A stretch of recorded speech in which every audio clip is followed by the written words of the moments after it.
La yellow toe, Mishpaka, Shimi Achazya Yisrael, Hayamet Ethmateshel Yehuda, Tehila Yahweh, Tehila Yahweh, Ben Yahweh. Praise Yahweh. Good evening, family. My name is Achazya Yisrael, and I am from the tribe of Yehuda. Praise Yahweh. Praise Yahweh, Ben Yahweh. It's been brought to my attention yet again that there are some who are desperately determined to try to destroy the Son of Man's reputation, as the Bible states the devil would try to do in Revelation chapter 12, verse 15. And it reads, "And the serpent cast out of his mouth water." Now, water in Revelation 17, verse 15, is notated as people, nations, and tongues. So he's casting out of his mouth different people to utilize the repugnant discussions against the Son of Man in hopes that he be carried away, meaning that those who are unlearned will see those discussions or those topics and they will flee from the Son of Man, because they'll think to believe the things that are being said about him without ever looking nothing up, and deep seat them more into false prophecies and deep seat them more to false religious figures, because they like, this man is evil, this man is this man is that, this man was accused of this man was accused of that. And this is talking about Revelations chapter 12, verse 15. This is what they're doing. "And the serpent cast out of his mouth waters as a flood after the woman." The woman is symbolic to the Son of Man, right? After the woman. And that he might cause her to be carried away of the flood. But you see, there are those of us that have been blessed to even wake up a little bit, or even wake up fully, who study to show ourselves approved, who will take what these devils are out here, these minions of Satan, are trying to scatter and destroy the Son of Man and wreck his reputation. We'll stand up and we will take that flood of information and disprove it, as it states right here in verse 16. "And the earth helped the woman, and the earth opened her mouth and swallowed up the flood, which the dragon cast out of his mouth."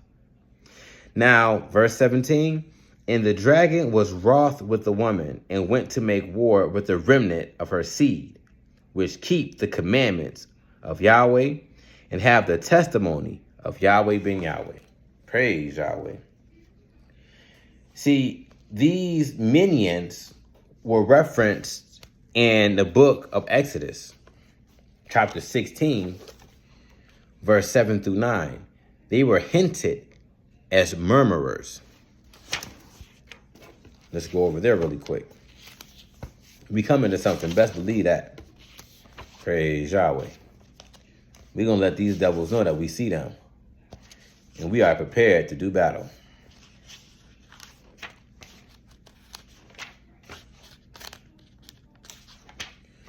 All right here. Exodus chapter 16, verse 7 through 9.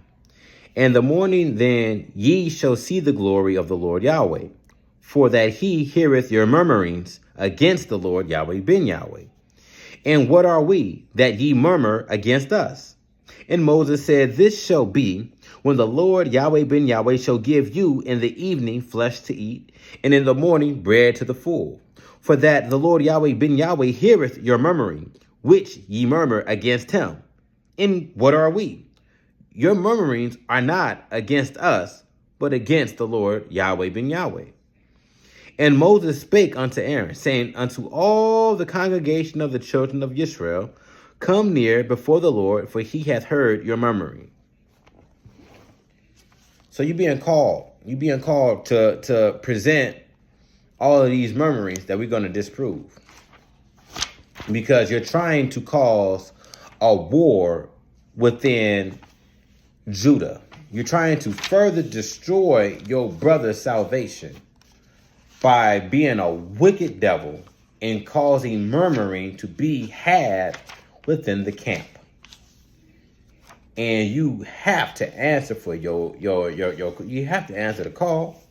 See, Numbers chapter 16, verse 1 through 3 gives us more information about these murmurers. It let us know that it'll be people in charge of certain camps or individuals trying to gather a congregation to murmur and try to take the seat, the power, the seat of administration from Yahweh ben Yahweh. You can't do that.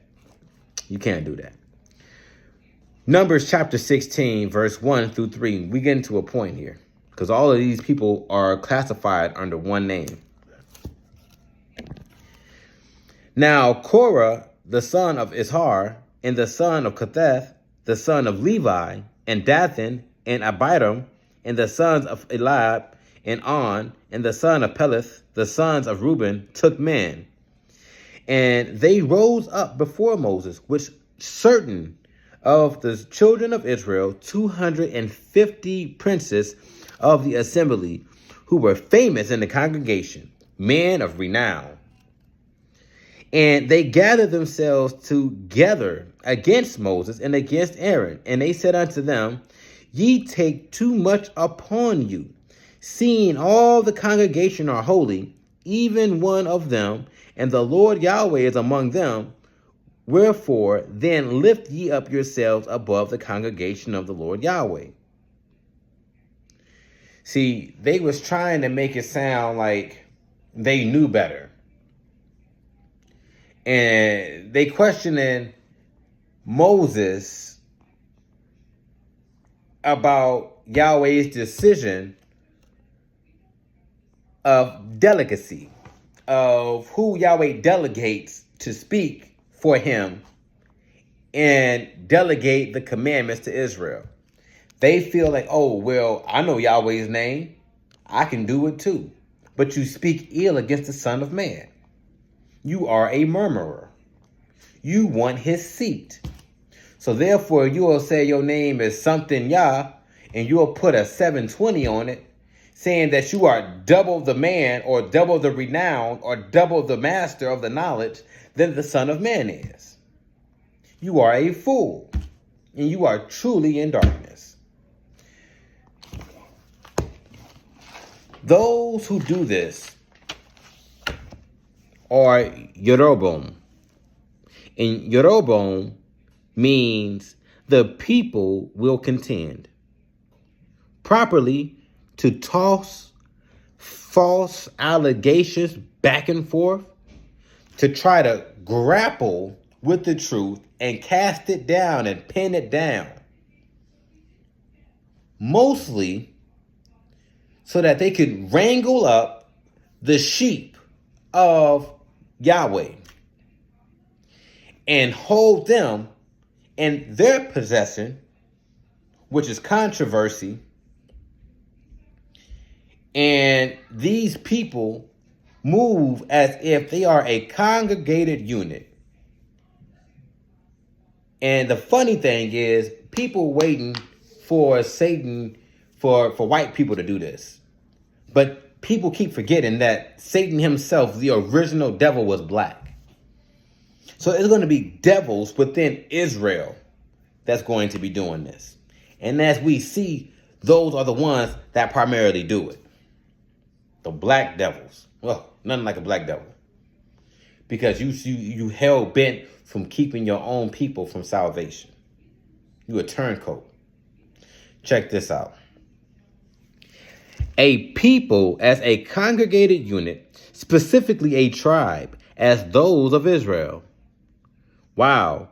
So this is the issue at hand. Israel itself will be divided from within itself. This sounds like Ephraim. Ephraim means double fruit, meaning you will have those who are righteous and just and study and pursue the Son of Man and who try to encourage others to study so that they could see the truth for themselves. And then we have that nasty, evil, wicked, molded fruit. Molded fruit. That they so wicked, you can't do nothing with them. And they will pay for their actions. For Yahweh has commanded it. Let's take a look. Jeremiah chapter 24, 1 through 10. Let's go ahead and take a look.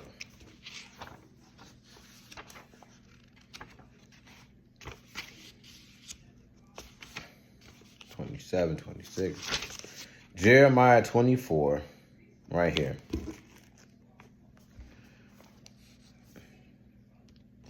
The Lord Yahweh showed me, and behold, 2 baskets of figs were set before the temple of the Lord Yahweh. After that, Nebuchadnezzar, king of Babylon, had carried away captives of Jeconiah, the son of Jehoiakim, the king of Judah, and the prince of Yehudah, with the carpenters and smiths from Jerusalem, and had brought them to Babylon. 1 basket had very good figs, even like the figs that are first ripe, and the other basket had very naughty figs, which could not be eaten. They were so bad. Then said the Lord Yahweh unto me, What seest thou, Yirmiyahu? And I said, Figs. The good figs, very good, and the evil, very evil, that cannot be eaten. They are so evil. Again, the word of the Lord Yahweh came unto me, saying, remember, the word, not words. So the word is Yud. So the omnipresent, omnipotent Yud came on to Yirmiyahu, saying, Thus saith the Lord Yahweh, the God of Israel, like these good figs, so will I acknowledge them that are carried away captive of Yehudah, whom I have sent out of this place into the land of the Chaldeans for their good. For I will set my eyes upon them for good, and I will bring them again to this land, Israel, and I will build them and not pull them down, and I will plant them and not pluck them up. And I will give them a heart to know me, that I am the Lord Yahweh, and they shall be my people, and I will be their God. For they shall return unto me with their whole heart. And as the evil figs, which cannot be eaten, they are so evil, surely, thus saith the Lord Yahweh, so will I give Zedekiah the king of Yehudah and the princes and the residue of Jerusalem that remain in this land, and them that dwell in the land of Egypt America, and I will deliver them to be removed into all the kingdoms of the earth for their hurt, to be a reproach and a proverb, a taunt and a curse, and in all places whither I shall drive them, and I will send the sword and famine and pestilence among them till they be consumed off the land that I gave unto them and to their fathers. That sounds like a horrible, horrible, horrible event to take place onto those who lock their eyes on trying to trick the Lord Yahweh's sheep. Y'all have a horrible fate. Horrible fate. We want to change fate with you for all the money in the world. Horrible. What horrible. Zechariah chapter 13, verse 8. You know what? We're going to read verse 7 through 8. Awake, O sword, against my shepherd, and against the man that is my fellow, saith the Lord Yahweh of hosts. Smite the shepherd, and the sheep shall be scattered, and I will turn my hand upon the little ones. And it shall come to pass that in all the land, saith the Lord Yahweh, 2 parts therein shall be cut off and die, but the third shall be left therein. And I will bring the third part through the fire, and will refine them as silver is refined, and will try them as gold is tried. And they shall call on my name, and I will hear them. And I will say, it is my people. And they shall say, the Lord Yahweh ben Yahweh is my Elohim, my God. Praise Yahweh. I just hope that anyone who comes across videos of these murmurers, instead of making a quick noted decision to join hands with these devils who will be cut off and die, as Yahweh spoken, I pray that you study to show yourself approved. Because a slow yes with studying can save your life rather than a fast no that'll get you destroyed. They out here, Satan is still out here and he's angry. He's making war with the sheep. He's making war with the lamb. He's making war with the shepherd. Because this is it. This is his last yuha. And he's going to say whatever. He's going to throw all kind of allegations. They're going to say Yahweh ben Yahweh hurt children and adults and all of this stuff. These are allegations. Guess what? When he went to court, he wasn't convicted for that. He was acquitted of all charges. They arrested him, right, for the conspiracy to commit RICO. They made John chapter 18, verse 30, declares that they would make him a malefactor. John 18:30, they answered and said unto him, if he were not a malefactor, we would not have delivered him up unto thee. What is a malefactor? A malefactor is the worst kind of person. So they trying to paint him to be the worst kind of person, knowing that dumb Israel, not all of us are dumb, but dumb Israel, those dumb devils who still are wicked, trying to be something that they can never be because they was never chosen, trying to get them to make you believe that mess. But it's prophesied that these devils would make him look like a malefactor, but he is not. If he was alleged to have been something and then convicted with hardcore evidence, wrap it up. But guess what? All of those so-called allegations, why wasn't he convicted for it? Where's the DNA at? Because it didn't happen.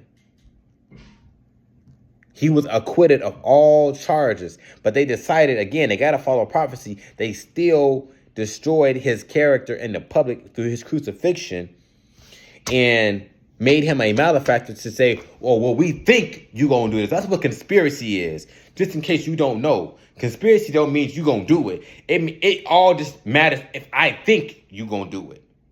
It's my thought, my fear, my thought that, you know what, I'm going to still hold you because I fear that you're going to do this. But if I'm acquitted of all charges and you don't have no proof, no evidence that everything you said against me was a lie, why would I go out and commit these same crimes that I'm just proven innocent of? It makes no sense. You accuse me of robbing a bank Saturday night, and Saturday night it was proven surveillance camera that I am studying a book at the library, and after that surveillance catch my car driving home. And you hack into my webcam on my computer and you see I'm sleeping in the bed, you see my face, you see me tossing and turning, and I get all of this evidence and I prove myself innocent and I'm acquitted. Why would I go out and rob a bank? That's stupid. But people don't think about these things too deeply. They see something and they all about public opinion. Well, let me tell you one last thing what public opinion is going to get you. If you believe in that garbage, let me just show you what your fate is with public opinion. Matthew 7:13.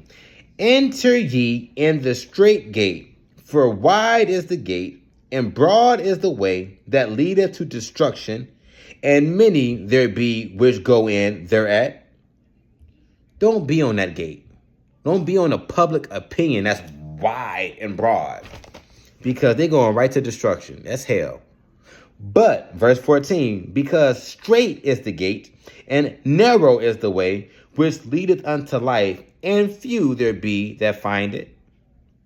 Verse 15, beware of false prophets, which come to you in sheep's clothing, but inwardly they are ravening wolves,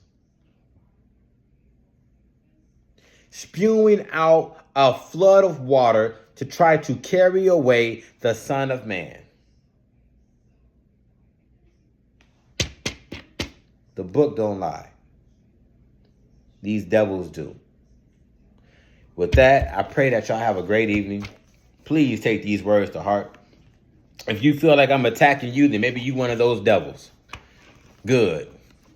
But to all my fellow brothers and sisters Hebrews out there who know that what I'm speaking of is, of purity and really just shooting it straight, calling it how it is, letting these devils know that, hey, you ain't gonna get away with this.